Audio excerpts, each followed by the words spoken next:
Hello friends, मैं रोशन गिरी। जिस तरीके से हम लोग क्लास सिक्स का एनसीईआरटी का 3 पार्ट कर लिए थे, 4 पार्ट कर लिए थे। आज हम लोग 5वां अध्याय पढ़ेंगे, ठीक है। और इस 5वां अध्याय में क्या है कि क्या बताती हैं हमें किताबें और कब्रें, क्या बताती हैं हमें किताबें और कब्रें, ठीक है। ये हो गया आपका, ठीक है, देख लीजिएगा। दुनिया के प्राचीन ग्रंथों में, ठीक है, दुनिया के प्राचीन ग्रंथों में, मैं इसको थोड़ा सा ये कर लेता हूँ, ठीक है। दुनिया के प्राचीन ग्रंथों में एक, शायद तुमने वर्दी के बारे में, वेदों के बारे में, सॉरी,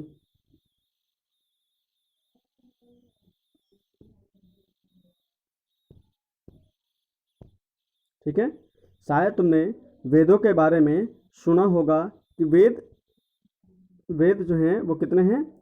4 हैं। वेद कितने हैं? 4 हैं, ठीक है। ऋग्वेद, सामवेद, यजुर्वेद और अथर्ववेद। कौन कौन वेद हैं? ऋग्वेद, सामवेद, यजुर्वेद और अथर्ववेद, ठीक है। इसमें सबसे पुराना वेद है ऋग्वेद, जिसका रचना लगभग 3500 साल पहले हुई। ऋग्वेद में 1000 से ज़्यादा प्रार्थनाएं हैं जिन्हें सूक्त कहा गया है, ठीक है।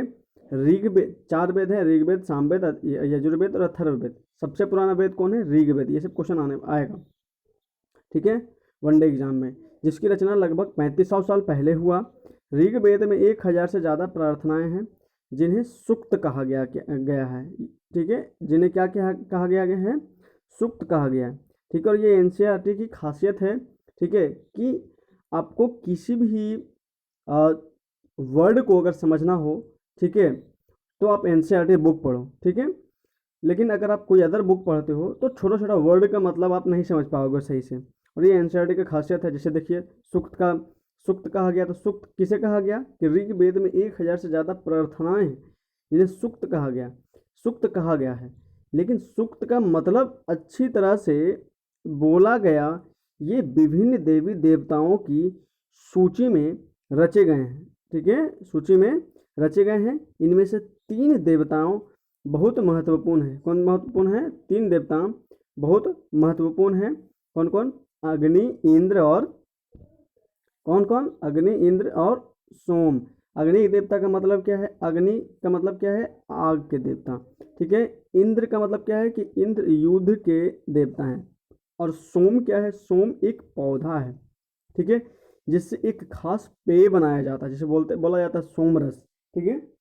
सोमरस पानी के उसी तरीके का क्या है? एक पौधा है सोम, ठीक है, जिसका एक तरीके से पीने वाला चीज़ है वो, ठीक है। तो वैदिक प्रार्थनाओं की रचनाओं में ऋषियों ने की थी, ठीक है। आचार्य विद्यार्थियों को इन अक्षरों को इन अक्षरों और शब्दों और वाक्यों में बांटकर सरस्वर पाठ द्वारा कंठस्थ करवाते थे। अधिकांश सूक्तों के रचयिता, ठीक है, अधिकांश सूक्तों के रचयिता सीखने और सिखाने वाले पुरुष थे, ठीक है। कुछ कुछ जो है प्रार्थनाओं की रचना महिलाओं ने भी की थी। आप समझ सकते हैं ना, कि बोला जाता है कि महिलाओं को काफ़ी ज़्यादा जो है 4 दीवारों के अंदर रखा जाता है, ठीक है। लेकिन ऐसा पहले भी नहीं था, ठीक है, बीच में हुआ था, ठीक है। तो महिलाओं को पहले भी आज़ादी थी, ठीक है। प्रार्थनाओं की रचना महिलाओं ने भी की थी। ऋग्वेद की भाषा प्राक्य संस्कृत या वैदिक संस्कृत कहलाती है। प्राक्य संस्कृत या वैदिक संस्कृत कहलाती है। तुम स्कूलों में जो संस्कृत पढ़ती हो उसमें यह भाषा थोड़ी भिन्न है। उसमें यह भाषा क्या है? थोड़ी भिन्न है, ठीक है, यहाँ पे याद रखिएगा। उसमें यह भाषा थोड़ी सी भिन्न है। अब संस्कृत और अन्य भाषाएं, ठीक है। तो संस्कृत और अन्य भाषाएं मतलब क्या है? कि संस्कृत भाषा भारोपीय यानी भारत और यूरोपीय भाषा परिवार का हिस्सा है। भारत की कई भाषाएं असमिया, गुजराती, हिंदी, कश्मीरी, ठीक है, गुजराती, हिंदी, कश्मीरी, ठीक है, सिंधी, एशियाई भाषा, ठीक है, फारसी, यूरोप की बहुत सी भाषाएं जैसी अंग्रेज़ी, फ्रांसीसी, जर्मनी, यूनानी, इतालवी, स्पेनिश आदि इसी परिवार से जुड़ी हुई, मतलब समझ रहे हैं कि सब के सब भाषाएं जो है वो संस्कृत से ही निकली हुई है। ठीक है, और उन्हें एक भाषा परिवार इसलिए कहा जाता है क्योंकि आरंभ में उनमें कई शब्द एक जैसे थे। उदाहरण के लिए मातृ, संस्कृत में मातृ और हिंदी में माँ, और मदर में क्या है, अंग्रेजी शब्द को देखो आपको एक जैसा लगेगा। ठीक है,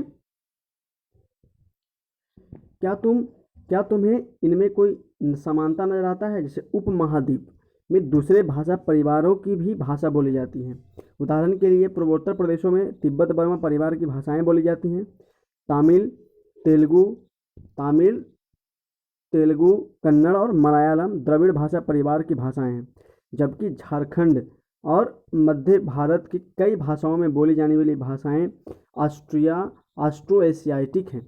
याद रखिएगा, ऑस्ट्रो एशियाटिक है, मतलब मध्य भारत में, मतलब जहाँ से बिहार में, झारखंड में, ठीक है, यूपी में, ठीक है, सब मध्य भारत हो गया, एमपी हो गया। तो इन सब में जो लैंग्वेज यूज किया जाता है उसको हम लोग ऑस्ट्रो एशियाटिक परिवार से जुड़ी हुई हैं भाषा। ठीक है, हम जिन किताबों को पढ़ते हैं वे लिखी और छापी गई हैं। ऋग्वेद का उच्चारण किया जाता था। क्या किया जाता था? ऋग्वेद का उच्चारण किया जाता था। ऋग्वेद का उच्चारण किया जाता था, याद रखिएगा, और श्रवण किया जाता था, मतलब ना कि पढ़ा जाता था, सिर्फ सुना जाता था। रचनाओं के कई सदियों बाद इससे पहली बार लिखा गया। इसे छापने का काम तो मुश्किल से 200 साल पहले हुआ। ठीक है, मतलब समझ रहे हैं ना? ठीक है, इतिहासकार ऋग्वेद का अध्ययन कैसे करते हैं? इतिहासकार ऋग्वेद का अध्ययन कैसे करते हैं? तो इतिहासकार, सही बात है, इतिहासकार फिर जब सुनने वाला था, लिखा है ये नहीं है, लिखा नहीं जाता था, तो इसका मतलब पुरातत्व वेदों के पास एक ऐसी कठिनाई होगी कि ऋग्वेद को आखिर कैसे पहचाने कि वो ऋग्वेद का भाषा है। तो उसी के बारे में है कि ऋग्वेद को इतिहासकार पुरातत्ववेताओं की तरह अतीत के बारे में जानकारी इकट्ठी करते हैं। ठीक है, इकट्ठी करते हैं, लेकिन भौतिक अवशेषों के अलावा वे लिखित स्रोतों का भी उपयोग करते हैं। चलो देखते हैं कि ऋग्वेद का अध्ययन कैसे करते हैं। ऋग्वेद के कुछ सूक्त वार्तालाप के रूप में है, जैसे विश्वामित्र नामक ऋषि और देवियों के रूप में पूजित दो नदियां व्यास और सतलुज के बीच यह संवाद एक ऐसे ही सूक्त का अंश है जो ऋग्वेद में मौजूद है। ठीक है, ऋग्वेद की पांडुलिपियां का एक पन्ना, ठीक है, भुर्ज वृक्ष की छाल पर लिखी यह पांडुलिपि कश्मीर में पाई गई है, और जो भुर्ज वृक्ष है वह कश्मीर में ही मिलती है। लगभग 150 वर्ष पहले, ठीक है, लगभग 150 वर्ष पहले ऋग्वेद को सबसे पहली बार छापने के लिए इसका उपयोग किया गया था। इसी पांडुलिपि को देखकर अंग्रेजी अनुवाद तैयार हुआ। यह पांडुलिपि पुणे महाराष्ट्र के एक पुस्तकालय में सुरक्षित है। विश्वामित्र और नदियाँ। विश्वामित्र कहते हैं क्या? हे नदियाँ, अपने बछड़ों को चारती हुई दो चमकाती गायों की तरह दो फुर्तीले घोड़ों की चाल से पहाड़ों के नीचे आओ। ठीक है, मतलब समझ रहे हैं ना कि वो बछड़ों और गायों और जो घोड़ा है उनकी बराबरी जो है वो नदियों से कर रहे हैं। ठीक है, इंद्र द्वारा दी हुई शक्ति से स्फूर्त तुम रथों की गति से सागर की ओर बह रही हो। तुम जल से परिपूर्ण हो और एक दूसरे से मिलना चाहती हो। ठीक है, एक दूसरे से मिलना चाहती हो। नदियाँ क्या बोलती हैं विश्वामित्र को कि जल से परिपूर्ण हम देवताओं के बनाए रास्तों पर चलती हैं। एक बार निकलने पर हमें रोका नहीं जा सकता। ऋषि, तुम हमसे प्रार्थना क्यों कर रहे हो? तो विश्वामित्र फिर से बोलते हैं, हे बहनों, मुझ गायक की प्रार्थना सुनो। मैं रथों और गाड़ियों सहित बहुत दूर से आया हूँ। कृपा करके अपने जल को हमारे रथों और गाड़ियों की धुरियों के ऊपर ना उठाओ ताकि हम आसानी से उस पर जा सकें। ठीक है, नदियाँ क्या बोलती हैं कि हम तुम्हारी प्रार्थना सुनेंगे जिससे तुम सब सुरक्षित उस पार जा सको। इतिहासकार यह बताते हैं कि यह प्रार्थना उस क्षेत्र में रची गई होंगी जहाँ ये नदियाँ बहती हैं। वे यह भी सुझाते हैं कि जिस समाज में ऋषि रहते थे वहाँ घोड़ों और गायों को बहुत महत्व दिया जाता था, इसलिए नदियों की तुलना घोड़ों और गायों से की है। इसलिए नदियों की तुलना क्या है? घोड़ों और गायों से की है। ठीक है, ठीक है। और यहाँ पर क्या है कि ऋग्वेद की प्रार्थना, ऋग्वेद की ऋग्वेद की प्रार्थना अन्य दूसरी नदियों खासकर सरस्वती, सिंधु और उसकी सहायक नदियों का भी जिक्र है, ठीक है। और जिक्र है गंगा और यमुना का उल्लेख, गंगा और यमुना का उल्लेख सिर्फ एक बार हुआ है, गंगा और यमुना का उल्लेख जो है सिर्फ एक बार हुआ है। मवेशी, घोड़े और रथ, ऋग्वेद में मवेशियों, बच्चे बच्चों और घोड़ों, ठीक है, बच्चों और घोड़ों की प्राप्ति के लिए अनेक प्रार्थनाएं हैं। घोड़ों को लड़ाई में रथ खींचने के काम में लाया जाता था। इन लड़ाइयों में मवेशी जीत कर लाए जाते थे, ठीक है, मतलब लड़ाइयाँ जो हैं वो मवेशियों के लिए हो जाता था, ठीक है। लड़ाइयाँ वैसे ज़मीन के लिए भी लड़ी जाती थी, ठीक है, जहाँ अच्छे चारागाह हो, जहाँ पर जौ जैसी फसल जल्दी से तैयार हो जाए, ठीक है, फसलों को उपजाया जा सकता हो। कुछ लड़ाइयाँ पानी के स्रोतों और लोगों को बंदी बनाने के लिए भी लड़ी जाती थी, ठीक है। युद्ध में बीते गए धन का कुछ भाग सरदार रख लेते थे तथा कुछ हिस्सा पुरोहित को दिया जाता था। शेष धन आम लोगों में बांट दिया जाता था, ठीक है। कुछ धन यज्ञ करने के लिए भी प्रयुक्त होता था। यज्ञ की आग में आहुति दी जाती थी। ये आहुतियाँ देवी देवताओं को दी जाती थी। घी, अनाज और कभी कभी जानवरों की भी आहुति दी जाती थी। अधिकांश पुरुष इन युद्धों में भाग लेते थे। कोई स्थायी सेना नहीं होती थी, लेकिन लोग सभाओं में मिलते जुलते थे और युद्ध व शांति के विषय में सलाह मशविरा भी करते थे। वहाँ ये ऐसे लोगों को अपना सरदार चुनते थे जो बहादुर और कुशल योद्धा हों। लोगों की विशेषता बताने वाले शब्द, लोगों का वर्गीकरण काम, भाषा, परिवार या समुदाय, निवास स्थान या सांस्कृतिक परंपरा के आधार पर किया जा रहा है। ऋग्वेद में लोगों की विशेषता बताने वाले कुछ शब्द को देखो, ठीक है। ऐसे दो समूह हैं जिनका वर्गीकरण काम के आधार पर किया जाता है, ठीक है। काम के आधार पर किया जाता है, ठीक है।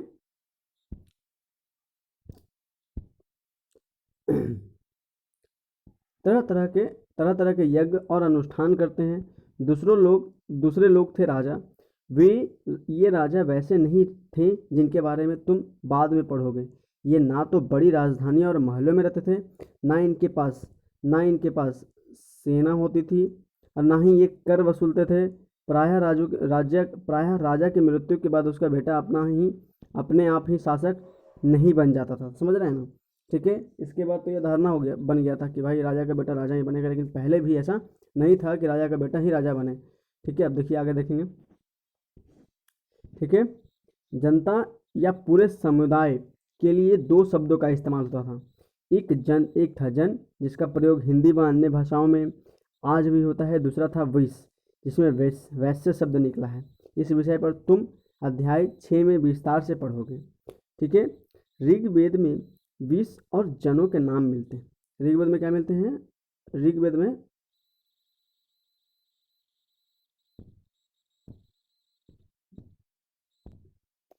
ऋग्वेद में विष और जनों के नाम मिलते हैं। इसलिए हमें पुरुजन या विष भारत जन या विष यदुजन या विष जैसे कई उल्लेख मिलते हैं। तुम्हें इनमें से कोई जाना पहचाना लगता है, ठीक है। जिन लोगों ने इन प्रार्थनाओं की रचना की वे कभी कभी खुद को आर्य कहते थे तथा अपने विरोधियों को दास या दस्यु कहते थे। दस्यु वे लोग थे जो यज्ञ नहीं करते थे और शायद दूसरी भाषाएं बोलते थे। बाद के समय में दास स्त्रीलिंग दासी शब्द का मतलब गुलाम हो गया। दास वे स्त्री और पुरुष, ठीक है, होते थे जिन्हें युद्ध में बंदी बनाया जाता था। उन्हें उनके मालिक की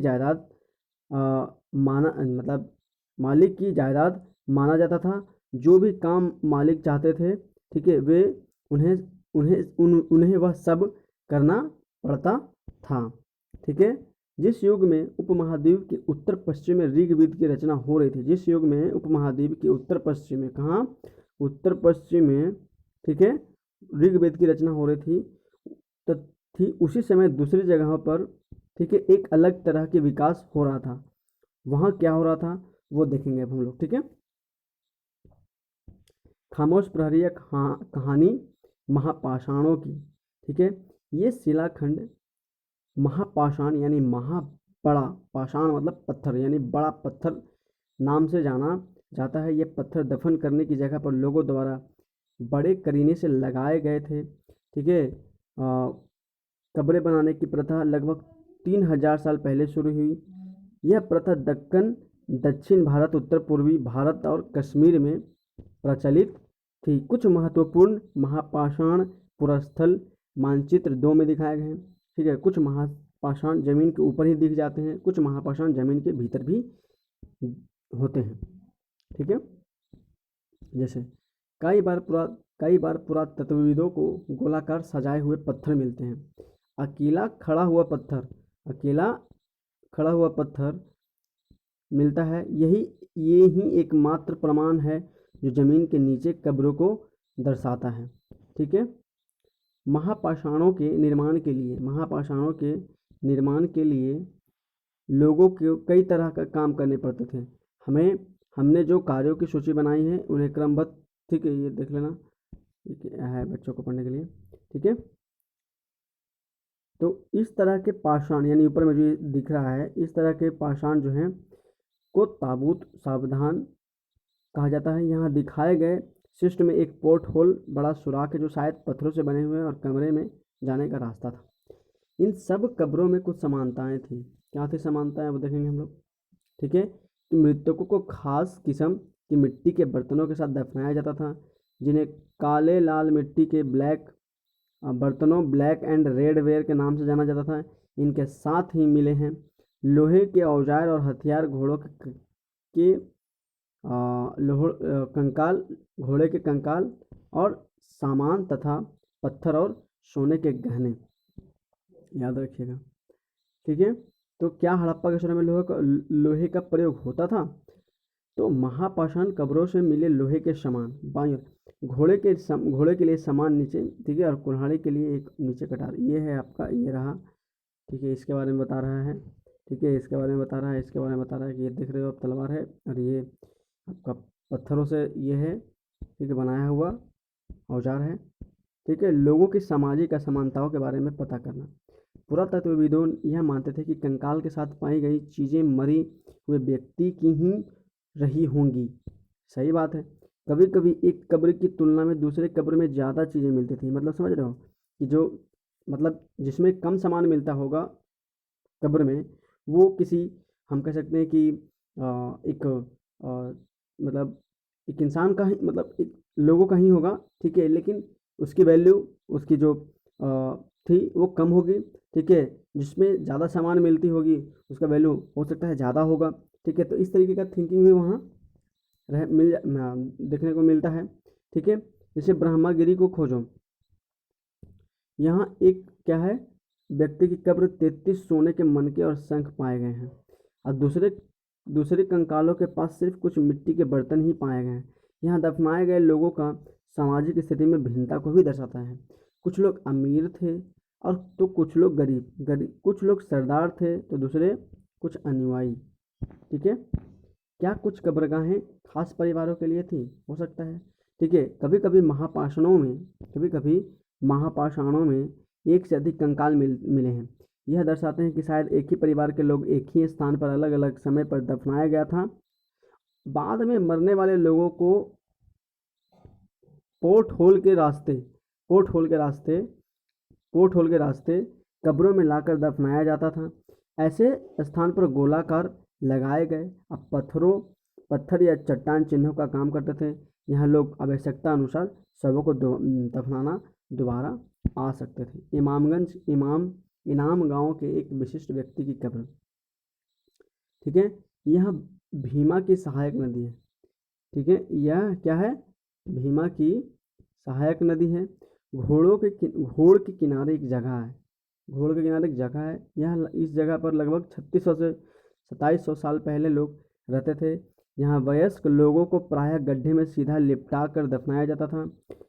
ठीक है, क्या वयस्क लोगों को गड्ढे में सीधा लिपटा कर दफनाया जाता था। उनका सिर उत्तर की तरफ होता था और कई बार उन्हें घर के अंदर ही दफनाया जाता था। ऐसे बर्तन जिनमें शायद खाना पानी हो, दफनाए गए सबके पास रख दिए जाते थे। एक आदमी को 5 कमरों वाले मकान के आंगन में 4 पैरों वाले मिट्टी के एक बड़े से संदूक में दफनाया गया था। ठीक है, बस्ती के बीच में बसा, ठीक है, यह घर गांव के सबसे बड़े घरों में एक था। यह घर में एक अनाज गोदाम भी था और सबके पैर मुड़े हुए थे। याद रखिएगा, सबके पैर कैसे थे, मुड़े हुए थे। ठीक है, क्या बताते हैं हमें कंकालों का अध्ययन। छोटे आकार के कंकाल जो है आसानी से पहचाना जा सकता है, लेकिन एक बच्चे और बच्ची का कंकाल के बीच कोई बड़ा फर्क नहीं होता। क्या हम यह पता लगा सकते हैं कंकाल किसी पुरुष का था या स्त्री का? तो कभी कभी लोग कंकाल के साथ मिले सामानों के आधार पर इसका अंदाजा लगाते हैं। उदाहरण के लिए, यदि कंकाल के साथ गहने मिलते तो कई बार उस महिला का कंकाल मान लिया जाता है। लेकिन ऐसी समझ के साथ समस्याएं हैं। अक्सर पुरुष भी आभूषण पहना करते हैं, यानी पुरुष भी आभूषण पहनते हैं, तो सही बात है। फिर कैसे पहचान हो गया कि अगर मान लिया कि कौन पुरुष है कौन स्त्री है, दोनों के दोनों अगर आभूषण पहन रहे हैं तो? ठीक है, तो कंकाल का लिंग पहचानने का बेहतर तरीका उसका ठीक है सॉरी की जांच है। ठीक है, चूंकि महिलाएं बच्चों को जन्म देती हैं, इसलिए उनका कटी प्रदेश यानी कुल्हा पुरुषों से ज़्यादा बड़ा होता है। ठीक है, यह समझ कंकालों के आधुनिक अध्ययन पर आधारित है। ठीक है, आज से लगभग 2000 साल पहले चरक नाम के प्रसिद्ध वैद्य थे। चरक नाम के प्रसिद्ध वैद्य थे। उन्होंने चिकित्सा शास्त्र पर चरक संहिता नाम की किताब लिखी थी। वे कहते थे कि मनुष्य के शरीर में 360 हड्डियां होती थी।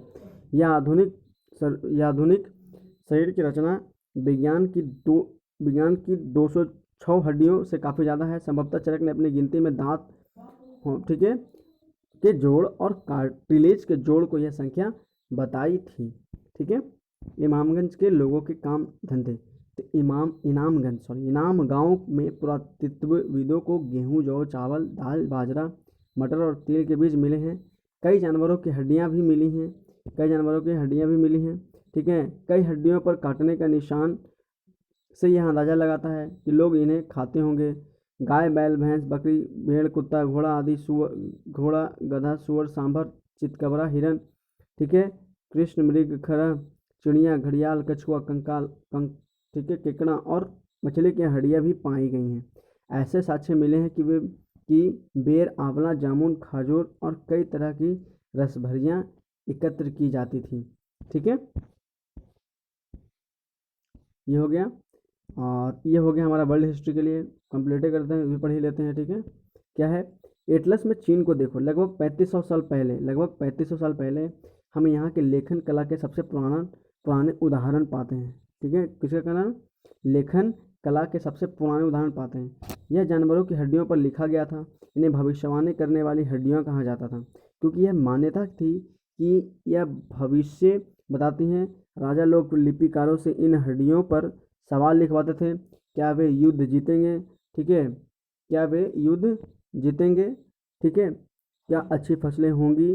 क्या उन्हें पुत्र होंगे? ठीक है, फिर इन हड्डियों को आग में डाल दिया जाता है, जहाँ इनमें गर्मी से चटक कर दरारें पड़ जाती थी। ठीक है, भविष्यवक्ता इन दरारों को बड़े ध्यान से देखकर भविष्यवाणी करने की कोशिश करते थे। जैसा शायद तुम भी सोच रही होगी कि यह भविष्य वक्ता कभी कभी गलती भी करते थे। ठीक है, ये राजा शहरों में महल बनवा कर रहते थे। उन्होंने बेशुमार दौलत इकट्ठा कर ली थी, जिनमें बड़े बड़े नक्काशे किए हुए थे और कांसे के बर्तन शामिल थे। लेकिन वे लोहे का इस्तेमाल करना नहीं जानते थे। ठीक है, याद रखिएगा कि वे लोग जो है वो लोहे का इस्तेमाल करना नहीं जानते थे। और ऋग्वेद के राजा और इन राजाओं के बीच में एक, ठीक है, सब फर्क है, देख लीजिएगा। ठीक है, और नीचे भी देख लेते हैं क्या क्या है।